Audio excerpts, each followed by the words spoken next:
Hi hello welcome to Vamsi edutech. ఈరోజు మన history క్లాస్లో భాగంగా మొఘల్ వంశం గురించి తెలుసుకుందాం. ముందుగా మనం క్లాస్ ప్రారంభించే ముందు ఛానల్ సబ్స్క్రైబ్ చేసుకోండి, లైక్ చేయండి. మన టాపిక్లోకి వెళ్తే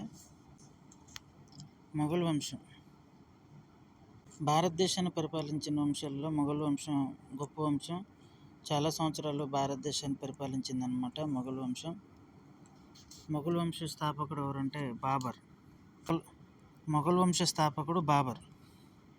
ఈ బాబర్ ఎక్కడి నుండి వచ్చాడంటే ఉజ్బెకిస్తాన్లోని ఫర్గనా పాలకుడు అనమాట బాబర్ వాళ్ళ తండ్రి. మధ్యాసియా ప్రాంతం నుండి బాబర్ వాళ్ళ ఫ్యామిలీ భారతదేశానికి వలస వచ్చారనమాట. బాబర్ వాళ్ళ తండ్రి మిర్జా ఉమర్ తనలోనే ఫర్గనా పాలకుడు అనమాట. ఇతను ఫర్గనా రాజధాని అండీజన్. రెండు గొప్ప వంశాలకు చెందినవాడు అనమాట. ఆయన తండ్రి వైపు ఏమో తైమూర్ ఇలాంగ్ వంశానికి చెందినవాడు, ఆయన తల్లి వైపు ఏమో చెంగిస్ ఖాన్ వంశానికి చెందినవాడు. తండ్రి వైపు తైమూర్,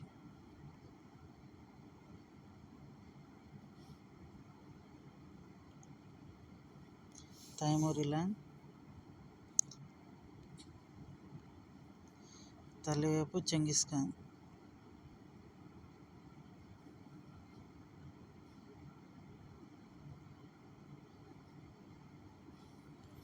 ఇలా ఈ రెండు ఈ మధ్య ఆసియాలో ఈ రెండు ఫ్యామిలీస్ చాలా గొప్ప వంశాలు అనమాట.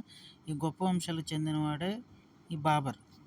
నేను ఏవైతే చెప్తున్నాను పాయింట్స్, ఇవి కాంపిటేటివ్ ఎగ్జామ్స్లో చాలాసార్లు అడిగినాం అనమాట. మనం వాటినే డిస్కస్ చేస్తున్నాం. బాబర్, టర్కీ భాషలో బాబర్ అంటే సింహం.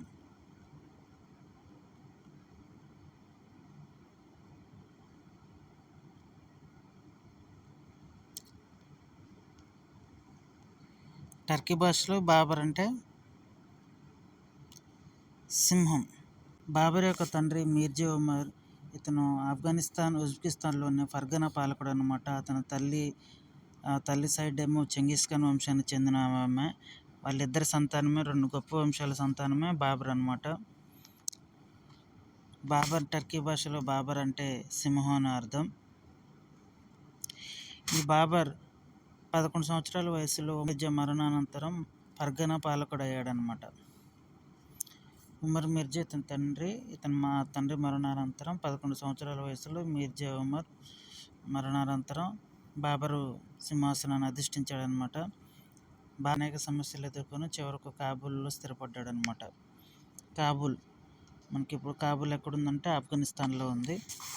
కాబూల్ను బాబర్ ఎప్పుడు ఆక్రమించుకున్నాడంటే 1504లో.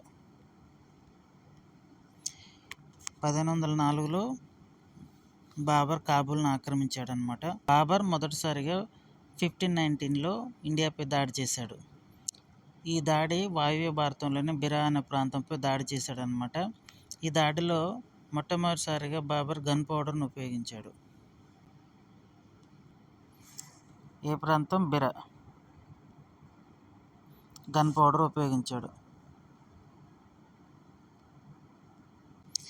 బాబర్ ఇలా భారతదేశంపై మొత్తం 5 సార్లు దాడి చేశాడనమాట. భారతదేశంపై దాడి చేయమని ఆహ్వానించింది ఎవరంటే రాణా సంగ్రామ్ సింగ్, అలం ఖాన్ లోడి, దౌలత్ ఖాన్ లోడి అభ్యర్థన మేరకు బాబర్ భారత్పై 5వసారి దాడి చేశాడనమాట. బాబర్ 5వసారి దాడే పానిపట్టు యుద్ధం. ఈ 5వసారి దాడి లేదా పానిపట్టు యుద్ధం ఎప్పుడు జరిగిందంటే ఫస్ట్ పానిపట్టు యుద్ధం అనమాట.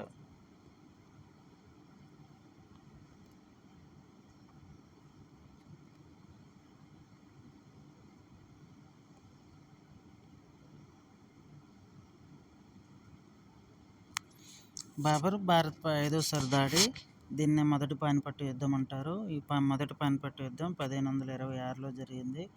ఈ మొదటి పానిపట్టు యుద్ధం ఎవరెవరికి జరిగింది అనేది మనకి ఎగ్జామ్ పాయింట్ ఆఫ్ వ్యూలో చాలా ఇంపార్టెంట్. మొదటి పానిపట్టు యుద్ధం బాబర్కి మరియు ఇబ్రహీం లోడికి మధ్య జరిగింది.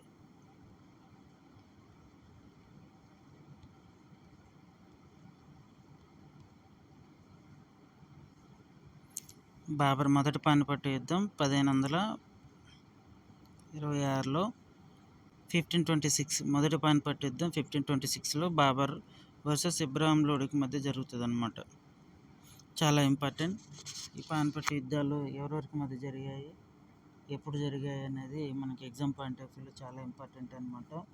మనం వాటి గురించి కూడా తర్వాత వీడియోలో తెలుసుకుందాం. మొదటి పానిపట్టు యుద్ధంలో బాబర్ ఇబ్రాహిం లోడిని ఓడిస్తాడనమాట. మొదటి పానిపట్టు యుద్ధంలో బాబర్ ఇబ్రాహిం లోడిని ఓడిస్తాడు.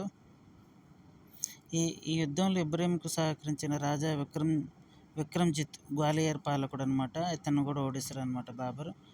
మొదటి పానిపట్టు యుద్ధం భారతదేశంలో మొఘల్ వంశం స్టార్ట్ అవుతుంది అనమాట. మొఘల్ వంశం స్టార్ట్ అవుతుంది మొదటి పానిపట్టు యుద్ధం ద్వారా.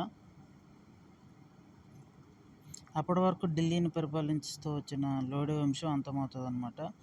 ఇబ్రాహిం లోడిని బాబర్ ఓడిస్తాడు మొదటి పానిపట్టు యుద్ధంలో. బాబర్ భారతదేశంపై దండెత్తి వచ్చిన తర్వాత వరుసను యుద్ధాలు చేస్తుంటాడు అనమాట.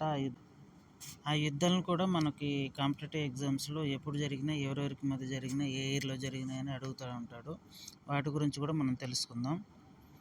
రెండో యుద్ధం ఏంటంటే కన్వా యుద్ధం. చాలా ఇంపార్టెంట్ ఇది. ఈ కన్వా యుద్ధం ఎప్పుడు జరిగింది?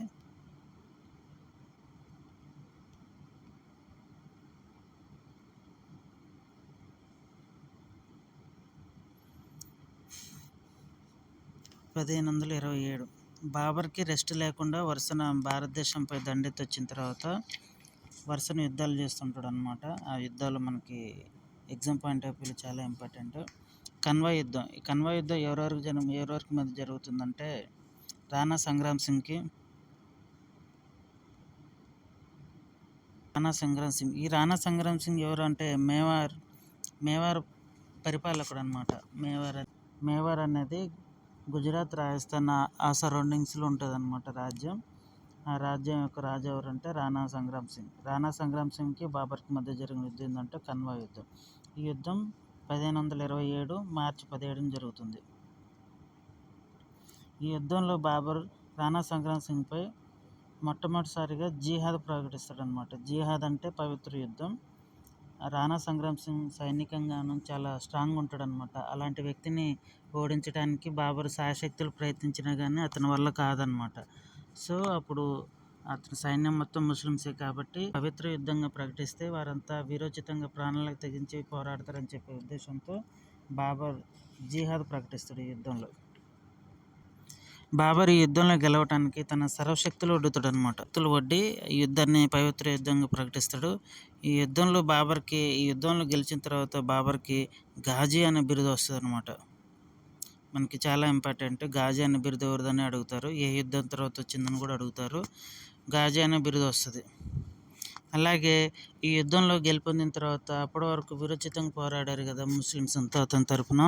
సో ముస్లింలపై టంగా అనే పన్నును కూడా ఎత్తేస్తాడనమాట బాబర్. భారతదేశంలో బాబర్ స్థానాన్ని సుస్థిరం చేసిన యుద్ధం ఏంటంటే కన్వా యుద్ధం. ఈ కన్వా యుద్ధం అనేది మొదటి పానిపట్టు యుద్ధం కన్నా చాలా గొప్పదన్నమాట. భారతదేశంలో బాబర్ స్థానం సుస్థిరం చేసిన యుద్ధం కన్వా యుద్ధం. రాణా సంగ్రామ్ సింగ్ బిరుదులు ఏంటంటే మ్యాన్ ఆఫ్ 100 బ్యాటిల్స్ అన్నమాట. చందేరు యుద్ధం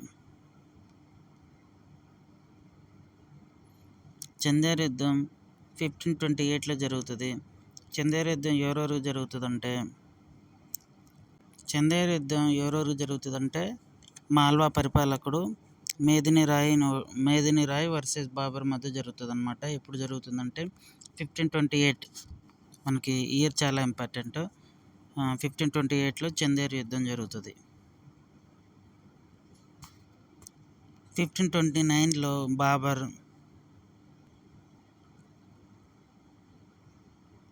గోగ్రా యుద్ధం చేస్తాడనమాట. ఈ గోగ్రా యుద్ధం ఎవరెవరికంటే నుస్రత్ షా, బెంగాల్ పరిపాలకుడు నుస్రత్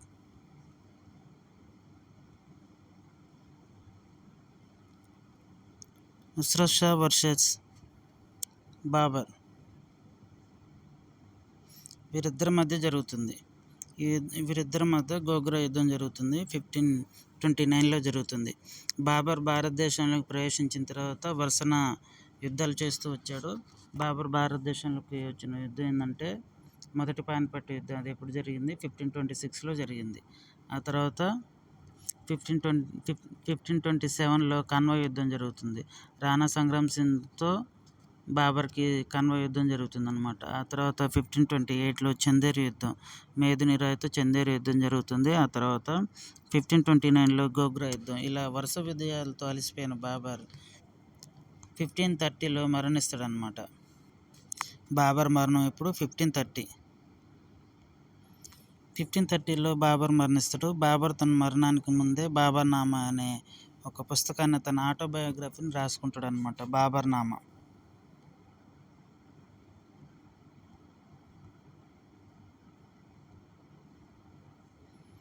బాబర్ నామా ఇది టర్కీ భాషలో రాయబడింది. మనకి ఎగ్జామ్ పాయింట్ ఆఫ్ వ్యూలో బాబర్ నామా ఏ భాషలో రాయబడిందని కూడా అడుగుతారు, గుర్తుంచుకోండి.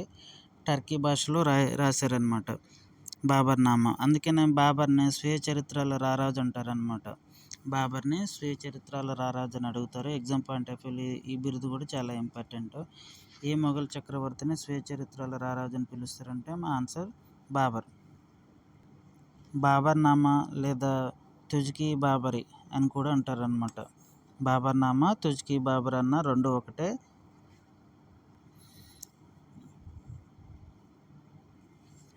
ఇంకా బాబర్ మస్నవి అనే పుస్తకం కూడా రాస్తాడు. మస్నవి వనాల రారాజు అని కూడా బిరుదు ఉంటుంది. బాబర్కి ఉద్యానవనాల రారాజు, స్వీయ చరిత్రల రారాజు, టర్కీ భాషలో సింహం, బాబర్ అనే పేరుకి సింహం. ఇవి అన్న బిరుదులు అన్నమాట. మనకి ఎగ్జామ్ పాయింట్ ఆఫ్ వ్యూలో బాబర్ గురించి ఇంతవరకు అడుగుతారు. ఎవరైనా కొత్తగా నా ఛానల్ చూస్తున్నట్లయితే వంశీ నా ఛానల్ సబ్స్క్రైబ్ చేసుకోండి. Thank you.